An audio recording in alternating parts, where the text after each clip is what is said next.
Welcome back to the deep dive. You've shared some really great material with us this time, focusing on vaginal dryness and, well, overall vaginal health. Yes, we've got a mix of things here, articles, some personal notes you've compiled.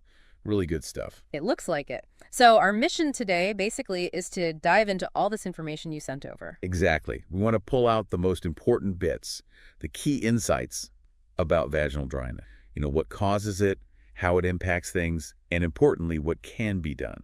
Because it's not just a minor thing, is it? That really came through in the notes. No, not at all. It's incredibly common, affecting women of all ages, but often kind of swept under the rug. It's more than just discomfort. Definitely. So based on your materials, we're going to try and unpack the causes first, right? Like hormonal changes, medications, lifestyle stuff. Even medical conditions and surprisingly some hygiene products. Then we'll look at the symptoms, the itching, pain during intercourse, maybe even UTIs. Yeah, and infections, tightness. It's quite a list. And crucially, why it matters for vaginal health overall. We'll touch on the microbiome, pH balance, immunity, how dryness kind of disrupts that whole system. And what really stood out from your sources is this push for a holistic approach, looking at the bigger picture. Precisely. Not just quick fixes, understanding all the angles. Okay, let's jump in then. Causes. Hormones seem like the obvious starting point. They really are a major factor. The materials you shared really highlight menopause, for instance. It's not just about less estrogen. Right. That decline actually causes the vaginal tissues themselves to become thinner, less elastic, and fewer cells producing lubrication. It's a direct physical change. That makes total sense. And it's not limited to menopause, is it? Your notes mention postpartum and breastfeeding, too. Absolutely. That temporary drop in estrogen after having a baby can definitely cause dryness for some women. It can be quite noticeable. And then, interestingly, hormonal medications themselves, like some birth control pills or certain hormone treatments, can sometimes, kind of paradoxically, interfere with natural lubrication for some people. Huh. Didn't expect that connection. So hormones are definitely a big piece. What about other medications? Your notes flagged a few. Yeah, this is interesting. Some meds you wouldn't necessarily connect to vaginal health can have this drying effect. Antihistamines, decongestants. Because they dry up mucous membranes everywhere. Exactly. It's a systemic thing. So yeah, it can affect vaginal tissues too. Right. And cancer treatments, chemo, radiation, I imagine they have a pretty significant impact on moisture levels generally. They certainly can, often quite profoundly.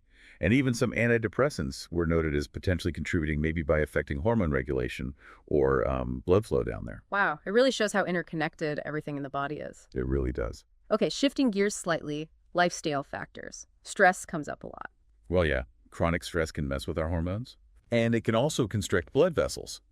Less blood flow means potentially less natural lubrication. It's like a knock-on effect. And smoking, that's often linked to poorer health outcomes. Seems that it applies here too. It does. Smoking damages blood vessels, harms circulation, plus it can actually deplete estrogen levels faster. So it's kind of a double whammy for vaginal dryness. Okay, so hormones, meds, lifestyle, are there specific medical conditions that play a role? Yes. Certain autoimmune conditions, like Sjogren's syndrome, are mentioned. That's where the immune system attacks moisture-producing glands. So dry eyes, dry mouth. And dry vagina, too. Makes sense. Exactly. And your sources also brought up pelvic floor dysfunction. Pelvic floor dysfunction. How does that connect? That seems less obvious. Well, think of those muscles supporting everything. If they're too tight or maybe too weak, it can actually interfere with blood flow and even nerve function in the pelvic region. Ah. And both blood flow and nerve function are crucial for producing lubrication. So the dysfunction there can lead to dryness. That's a really clear explanation. Okay, and the last category was hygiene products and irritants. This feels like something many people might overlook, but could be quite common. It really is, and often easy to change, potentially. Harsh soaps, douching products that can strip away natural oils and disrupt that delicate balance of bacteria, the microbiome. Right, upsetting the ecosystem. Exactly. And even things like non-breathable synthetic underwear or certain pads can trap moisture, cause irritation, and just make existing dryness feel worse. So a really broad range of potential causes. Okay, let's talk symptoms.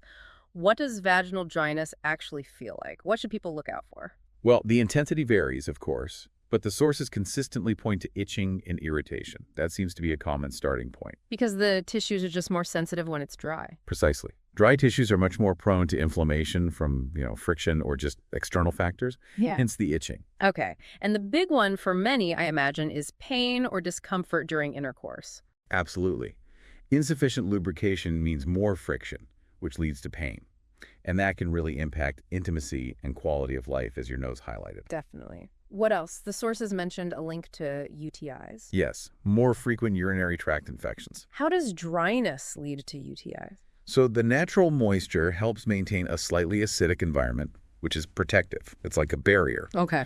When dryness changes that pH, makes it less acidic, it's easier for harmful bacteria to sort of migrate from the vaginal area into the urethra. Ah, I see. The defenses are down.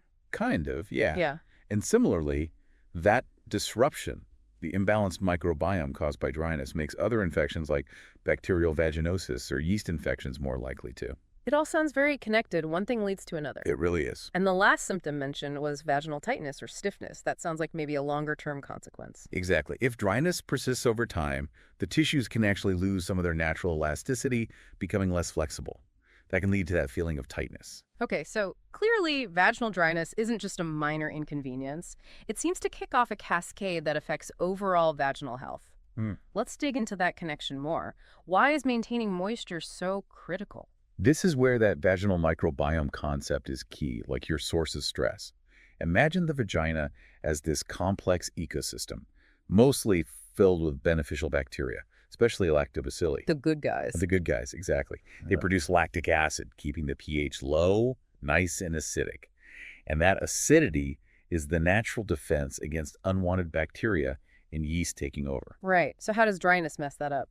Well, dryness often means the pH level rises, becomes less acidic, more neutral, maybe even alkaline. Okay. And that changed environment allows those less friendly microbes to grow more easily. It weakens the natural immune defenses within the vagina. I see. Plus, the ongoing irritation from dryness itself can lead to chronic inflammation in the tissues. So it's almost like a vicious cycle. Dryness disrupts the microbiome, weakened defenses lead to more irritation and infection risk, which probably makes things even drier or more irritated.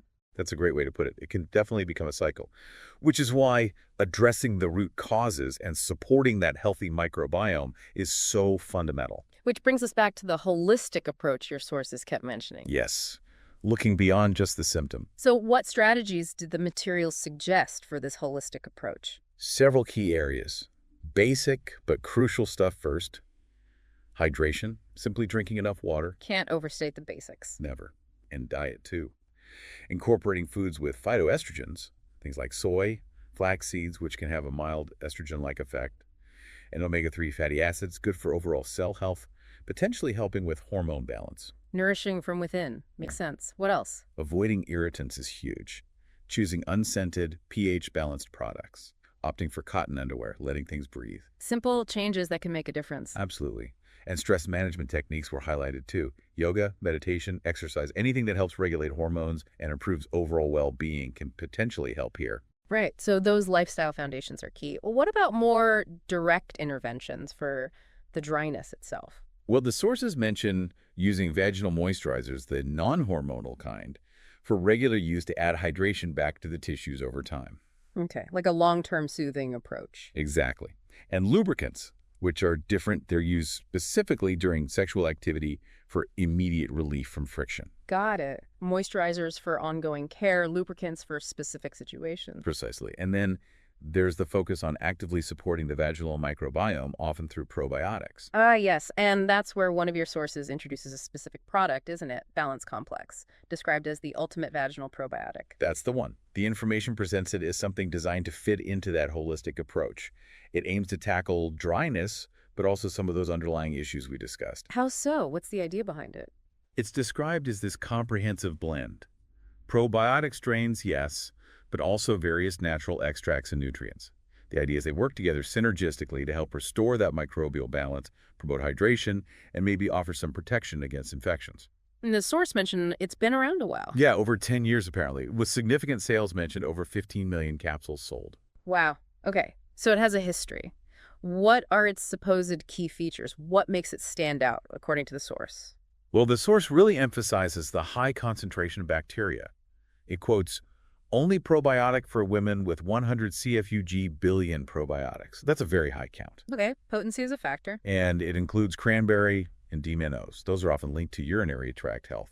So it suggests a broader aim than just vaginal dryness alone. Interesting, covering multiple bases. Seems to be the idea. And the source also points to the large number of positive Amazon reviews, over 17,800 five-star ratings, as evidence of user satisfaction. Social proof, okay. And it's described as a maximum strength 17-in-1 strain blend, targeting odor, itching, discharge. Sounds quite comprehensive. It does. The source also mentions quality standards, non-GMO, made in FDA-registered GMP-certified labs. And there's a money-back guarantee mentioned via Amazon's policy. Right, that suggests some confidence from the makers. Can you break down some of those key ingredients mentioned and their purported benefits? Sure. The core is the vaginal probiotic blend. Specific strains are listed, like Lactobacillus acidophilus key for lactic acid and pH balance, L. rhamnosus for immune support, L. reuteri potentially for tissue repair, L. plantarum for antioxidant effects, and Bacillus coagulans, which is known for being quite resilient in helping maintain long-term balance. That sounds like a very targeted mix of probiotics. What else is in there? Then you have the cranberry and D-minose blend. The idea there is to help prevent certain bacteria from sticking to the urinary tract walls, Potentially reducing UTI risk. that seems to be the goal.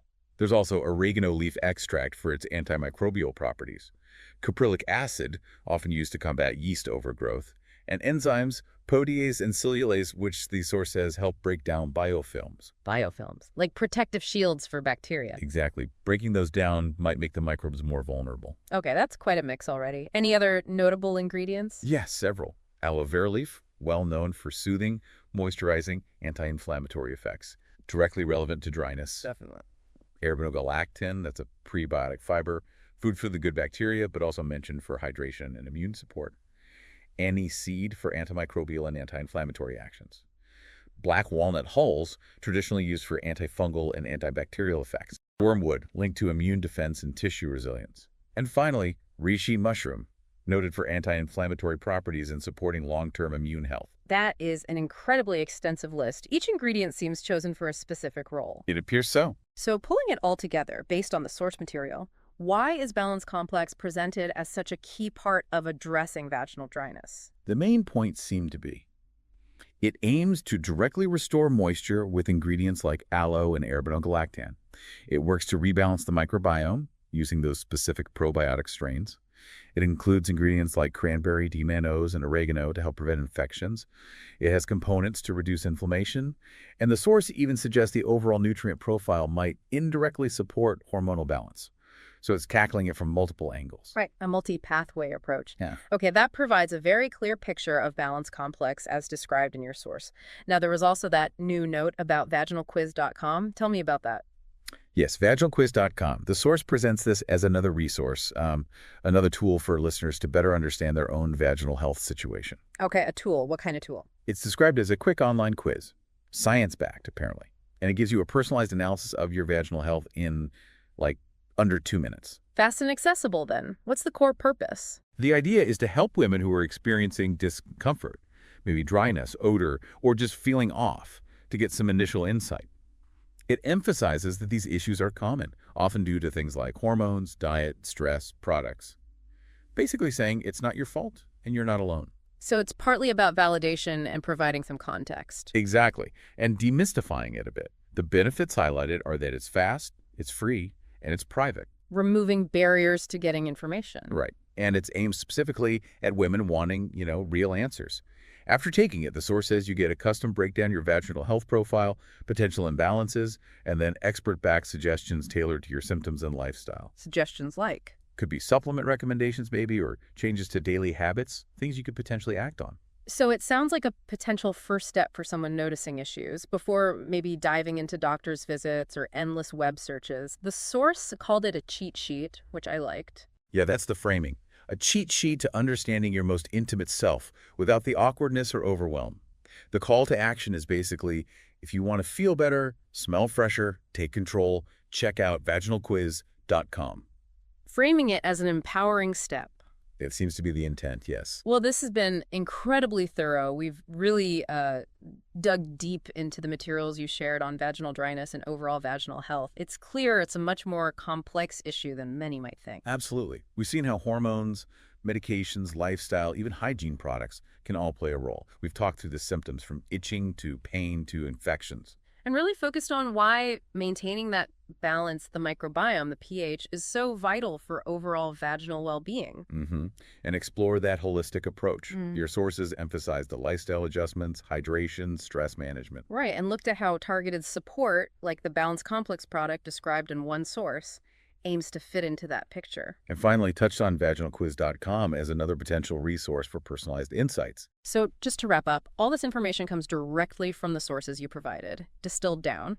As you, the listener, reflect on this, maybe consider which of these causes or symptoms felt familiar. Yeah, and thinking about that, what small step might feel right for you next, based on everything we've discussed.